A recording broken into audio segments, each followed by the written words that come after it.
The crow and the snake. The crow म्हणजे कावळा आणि साप यांची ही गोष्ट आहे. ही फेबल आहे, कारण फेबल म्हणजे अशी गोष्ट की ज्याच्यामध्ये प्राणी हे माणसासारखे वागतात. आता इथे सगळ्यात पहिलं वॉर्मिंग अप तुम्हाला दिलेलं आहे की इथे प्राण्यांचे फोटो दिलेत आणि तुम्हाला सांगितलं की या प्राण्यांचे फोटो बघून की look at the pictures and write the name of their young ones. Young ones म्हणजे त्यांच्या पिल्लांना काय म्हणतात ते आपण इथं लिहिलंय. जसं की मांजरीच्या बाळाला म्हणतात किटन, KITTEN.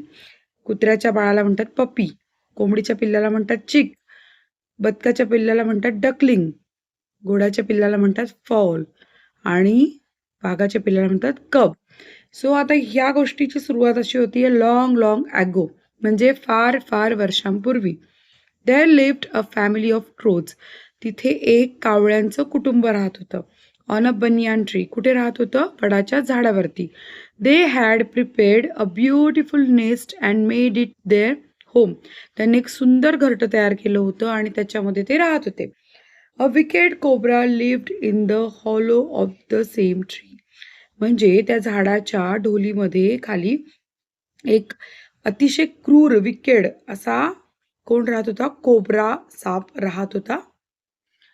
वन डे, एके दिवशी, the crows were very happy as the lady crow had laid eggs. The crows were very happy. एके दिवशी ते दोन्ही कावळा आणि कावळी खूप खुश असतात, कारण लेडी क्रो म्हणजे ती जी कावळी नसते तिनं काय केलेलं असतं? अंडी घातलेली असतात. लेड लेड हा लेचा भूतकाळ आहे, अंडी घालणे. वन इव्हनिंग, एके संध्याकाळी, they flew out together for food. Flew हा फ्लायचा भूतकाळ आहे. ते काय करतात? दोघं अन्नाच्या शोधासाठी बाहेर पडतात. ड्युरिंग दॅट पिरियड, आणि त्याच काळात, द कोब्रा क्लाइम्ड अप म्हणजे चढणे. कोब्रा कुठे चढलाय? The tree and ate the little ones of the crows. त्या कावळ्यांची जी पिल्लं असतात त्या अंड्यांमध्ये त्यांना ते खाऊन टाकतात. तो कोब्रा खाऊन टाकतो. आफ्टर अ फ्यू मंथ्स, आणि काही महिन्यानंतर, the lady crow laid some eggs again. आता परत काही महिन्यांनी त्या कावळीनं पुन्हा एकदा अंडी घातलेली आहेत. दिस टाइम, यावेळी त्यांनी ठरवलंय that they will stay at a short distance. Short distance म्हणजे थोड्या अंतरावरती राहतील. टू वॉच देअर नेस्ट, त्यांच्या घरट्याकडे लक्ष देत थोड्या अंतरावरती राहतील. As soon as they left, जसं त्यांनी त्यांचं घरटं सोडलं, द विकेड, तो दुष्ट पापी कोब्रा, क्लाइम्ब द ट्री, पुन्हा एकदा तो झाडावर चढला. Reached up to their nest and ate the little ones. जसे ते कावळे गेले तसा तो पापी क्रूर कोब्रा झाडावर चढला आणि पुन्हा एकदा त्यांनी ती काय केले? अंडी खाऊन टाकली आहेत. Looking at this, the crows very very sad. हे सगळं बघून ते कावळे खूप दुःखी झाले. The lady crow said to her husband. ती कावळी काय म्हणते माहिती का नवऱ्याला? ती म्हणते, it has become dangerous to stay here. आता इथे राहणं फारच धोकादायक झालेलं आहे. Let us find a way to protect our children from this wicked cobra. आता आपल्याला काहीतरी मार्ग शोधावा लागेल आपल्या पिल्लांना या क्रूर पापी कोब्रापासनं वाचवण्यासाठी. आपल्याला मार्ग शोधावा लागेल. The crow replied. तो कावळा म्हणतो, थांब, I will soon think of something. मी काहीतरी विचार करतो. अँड प्रॉमिस यू, मी तुला वचन देतो, that we won't lose our babies anymore. आता आपण आपल्या पिल्लांना पुन्हा गमावणार नाही याचं मी तुला प्रॉमिस देतो. द नेक्स्ट डे, दुसऱ्या दिवशी, the clever crow made a plan. आणि या हुशार कावळ्यानं एक युक्ती केलेली आहे, नियोजन केलंय. He flew to a nearby lake to steal a precious bracelet. तो जवळच्याच एका तळ्याजवळ गेलाय. नियर बाय लेक म्हणजे जवळच्या तळ्याजवळ. स्टील म्हणजे चोरणे. तो काय गेलाय? चोराला गेलाय प्रेशियस ब्रेसलेट. मौल्यवान ब्रेसलेट तो चोरण्यासाठी गेलाय. He knew that.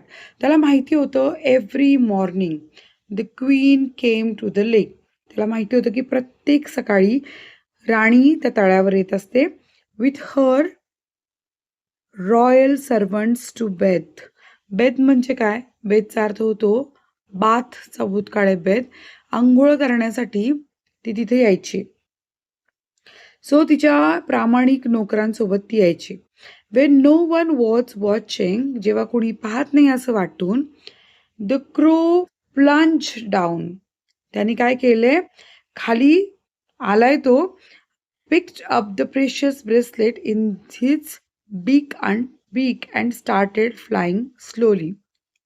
प्लंजचा अर्थ आहे खाली झेपावणे. आपण नाही म्हणत पक्षी असे खाली झेपावतात, तसं तो खाली झेपावलाय आणि त्याने ते अमूल्य मौल्यवान ब्रेसलेट आपल्या चोचीमध्ये उचललंय. बीक म्हणजे चोच. अँड स्टार्टेड फ्लाइंग स्लोली, आणि हळूहळू तो उडतोय. One of the servants noticed it and screamed loudly. Scream म्हणजे किंचाळणे. एका नोकराने हे सगळं पाहिले आणि तो जोरात किंचाळला किंवा ती जोरात किंचाळली. The crow flew swiftly.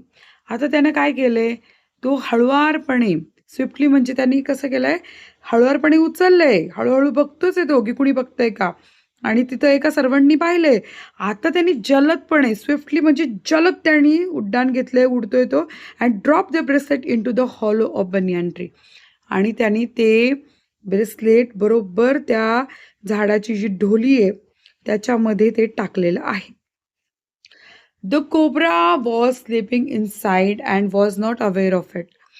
तो कोब्रा मस्तपैकी त्या ढोलीत झोपलेला आहे आणि त्याला हे काहीच माहित नाही बाहेर काय चाललंय. द गार्ड्स म्हणजे रक्षक, saw that and pulled out the bracelet tactfully. ते गार्ड्स पाहतात आणि अगदी अलगद ते ब्रेसलेट बाहेर काढतात.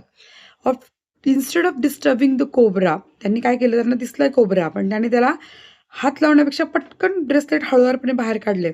The bracelet was return to the queen, आणि त्या राणीला ते दिलंय. The guard chased away the snake into the deep forest without harming it. त्याने त्या कोबऱ्याला मारलं नाहीये, पण त्याला हकलवून लावलंय तिथनं, त्याचा पाठलाग केलाय जोपर्यंत तो अशा घनदाट जंगलात जात नाही. Then the clever crows lived happily. आणि मग कोब्रा गेल्यामुळे या हुशार कावळ्यांनी आनंदात तिथे राहिलेत and did not lose any of their children afterwards. आणि त्यानंतर त्यांनी त्यांचं कोणतंच मूल गमावलेलं नाहीये. सो ते आनंदाने तिथे राहिले. त्या गोष्टीचा बोध काय आहे, moral, one can overcome obstacles with presence of mind. म्हणजे तुम्ही तुमच्या आयुष्यात येणाऱ्या अडचणींना हुशारीनं, डोक्यानं मात देऊ शकता. आता यामध्ये वर्ड बास्केट म्हणजे शब्दांची बास्केट दिलेली आहे. हॉलो. हॉलो हा इंग्लिश शब्द आहे. पोकळी म्हणजे with a whole or empty space inside. म्हणजे झाडाच्या खाली अशी एम्प्टी स्पेस असते, त्याला आपण ढोली म्हणतो किंवा बीळ म्हणतो. तर तशी जागा म्हणजे हॉलो, रिकामी जागा. आता प्रेशियस. प्रेशियसचा इंग्लिशमध्ये काय अर्थ होतो, ऑफ अ ग्रेट व्हॅल्यू, ज्याची खूप मोठी किंमत आहे. प्लंज डाऊन, आता ही फ्रेज आहे, म्हणजे जम्प्ड सडनली, झेपावणं. स्विफ्टली म्हणजे क्विकली.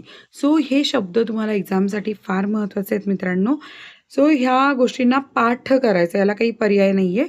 आणि याचा जो क्वेश्चन आन्सरचा व्हिडिओ तो मी अपलोड केला आहे, याचे शब्दार्थसुद्धा मी याचा व्हिडिओ अपलोड केला आहे. तुम्ही नाही बघितलेत का शब्दार्थ, बघून घ्या. एकूण एक शब्दार्थ मी तुम्हाला इथे शिकवलेले आहे. व्हिडिओ आवडत असतील तर नक्की लाईक करा. आपण खूप छान छान प्रश्न उत्तरं, धडे शिकणार आहोत या चॅनलच्या माध्यमातून. सो तुमचा असाच सपोर्ट करत राहा. धन्यवाद.